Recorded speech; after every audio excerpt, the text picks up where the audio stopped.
Bonjour chers amis, merci de nous recevoir chez vous, dans vos bureaux, dans vos maisons. C'est Ma vie, ma santé, l'émission que vous aimez beaucoup. Et merci de rester connectés sur les www.maviemasanté.org. Aujourd'hui sur ce plateau, nous recevons Madame Karina, qui est une diététicienne au programme de gestion du diabète à l'hôpital Credit Valley, ici à Mississauga. Donc vous nous suivez à partir de Mississauga, Ontario, Canada. Nous sommes dans les locaux du programme de gestion du diabète à l'hôpital Credit Valley. Bonjour Madame Karina. Bonjour. Alors Madame Karina est une diététicienne. Qu'est-ce que vous faites exactement? Donc, je travaille dans le programme de gestion du diabète de l'équipe de santé familiale Credit Valley, avec hors dessert alors les francophones de la région de Mississauga et à Halton aussi. Aujourd'hui, nous recevons une diététicienne, Madame Karina, parce que nous avons remarqué un problème. Nous ne savons pas comment lire le tableau de la valeur nutritive.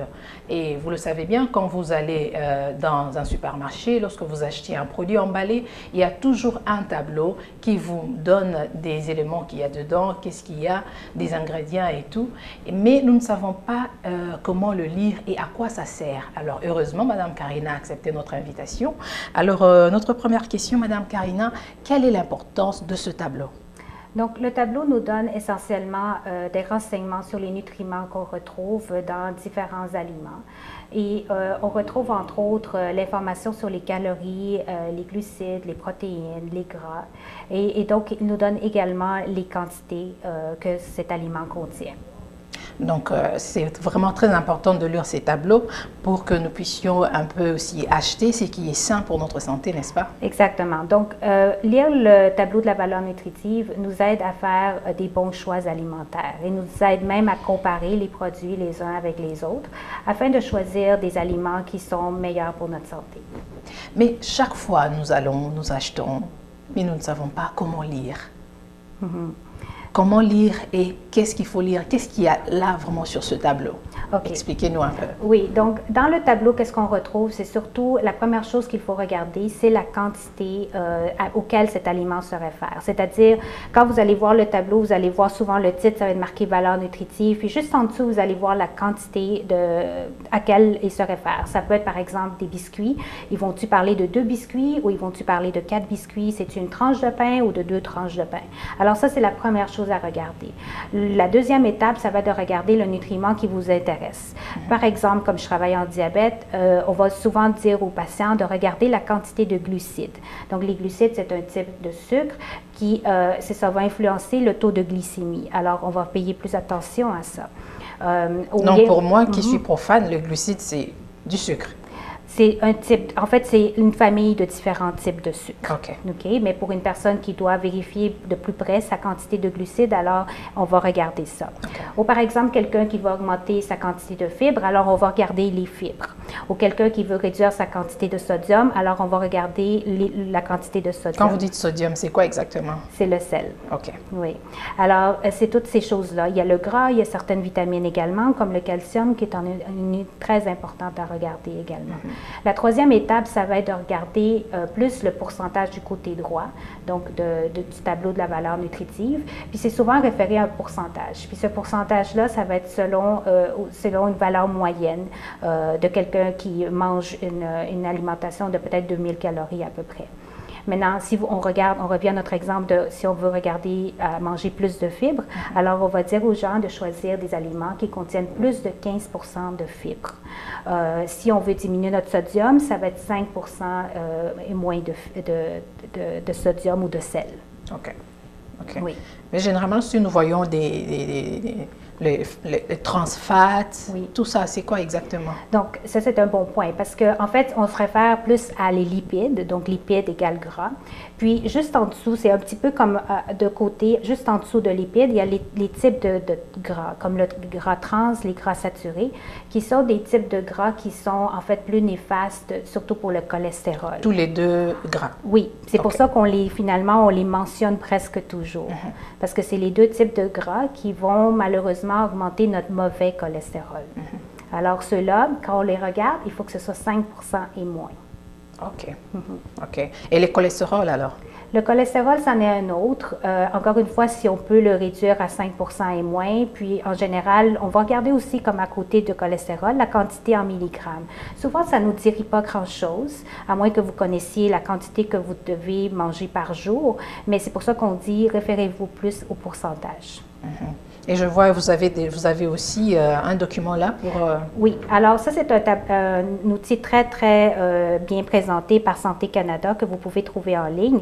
Ça s'appelle « Utiliser le tableau de la valeur nutritive ». Alors, ça parle des points que je vous parlais. Donc, vérifier en premier, c'est ça, la quantité d'aliments dont il parle, voir le pourcentage ici à droite, puis également aller voir le nutriment que vous êtes intéressé à regarder.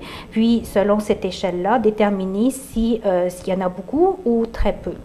Alors, comme par exemple, ce qu'on va chercher à augmenter, ça va être les fibres, par exemple, certaines vitamines comme le calcium ou le fer, ou par exemple, diminuer les gras, et surtout les gras saturés, les gras trans, et le sodium qui est le sel. Même quand nous allons acheter, par exemple, du yogourt, et qu'il y a deux marques, ou bien une autre marque qui n'a pas de nom, donc on doit toujours comparer le tableau de la valeur nutritive, n'est-ce pas? Oui. Puis en fait, ce tableau-là est fait plus pour comparer entre les mêmes aliments. Les mêmes aliments. Donc, l'exemple que vous donnez est parfait parce que le yogourt, c'est ça, souvent on va les retrouver en petits contenants de 100 grammes. Donc, quand on les compare, là, on peut dire souvent que c'est la même quantité à laquelle ils se réfèrent. Alors, si vous voulez choisir un qui est moins gras, vous allez regarder, c'est ça, la quantité, le pourcentage à côté de lipides ou gras. Donc, automatiquement, vous allez choisir celui qui en a le moins et c'est ça, vous allez savoir que c'est un meilleur choix. Alors, un dernier mot, nous allons bientôt nous séparer concernant toujours le tableau. Alors, très important, c'est un très bon outil. Je pense que ça s'en vient de mieux en mieux parce que beaucoup de gens se plaignaient que c'était difficile à lire, puis c'était compliqué. Mais maintenant, Santé Canada est en train de faire un bon travail justement pour essayer de passer l'information à comment le lire, puis aussi standardiser. Les compagnies font beaucoup de travail par rapport à ça pour standardiser le tableau. Alors, on devrait toujours trouver pas mal les mêmes informations. Donc, comme consommateur, c'est plus facile de pouvoir comparer deux produits de la même catégorie. Alors, Madame Karina, vous êtes ici à Credit Valley Hospital et nous sommes très contents, nous les francophones de l'Ontario, parce qu'il y a un service en français ici. Oui. Est-ce que vous pouvez nous en parler? Alors, je fais partie de l'équipe de santé familiale qui dessert les francophones ici à Mississauga-Halton. On est ouvert déjà, ça fait 1 an, on a ouvert nos portes et alors on veut juste passer le mot qu'on accepte, on a des médecins francophones qui acceptent des nouveaux patients. Puis aussi, comme moi faisant partie de l'équipe de santé familiale, du programme de diabète, alors nous acceptons aussi des patients qui ne sont pas nécessairement des patients de notre clinique, mais si jamais vous avez le diabète ou le prédiabète, ou vous êtes à risque de le devenir, vous pouvez toujours vous faire référer par votre médecin de famille à notre programme qui est composé de moi-même, la diététiste, et de mon collègue infirmier éducateur en diabète. Merci beaucoup. Okay, ça a été la première fois, je ne pense pas que ce sera la dernière fois. Oui, merci beaucoup pour votre invitation. Merci à vous. Voilà, chers amis, nous sommes presque à la fin de l'interview d'aujourd'hui avec Madame Karina, qui est une diététicienne ici au centre, à l'hôpital Credit Valley, au programme de gestion du diabète. Et je suis sûre que vous avez bien compris tout ce qu'elle a dit. Et à partir d'aujourd'hui, lorsque vous allez acheter un produit, lisez toujours le tableau de la valeur nutritive. Et cela va vous aider à acheter un produit qui est mieux, qui est bon pour votre santé et vous allez vivre longtemps et en bonne santé, vous allez jouir de la vie. Alors, pour nous contacter, une seule adresse, info@mavimasanté.org. Restez connectés sur les www.mavimasanté.org et merci à toute l'équipe d'Amen Productions et au nom de toute l'équipe de Ma Vie Ma Santé, je vous dis merci et au revoir. À bientôt.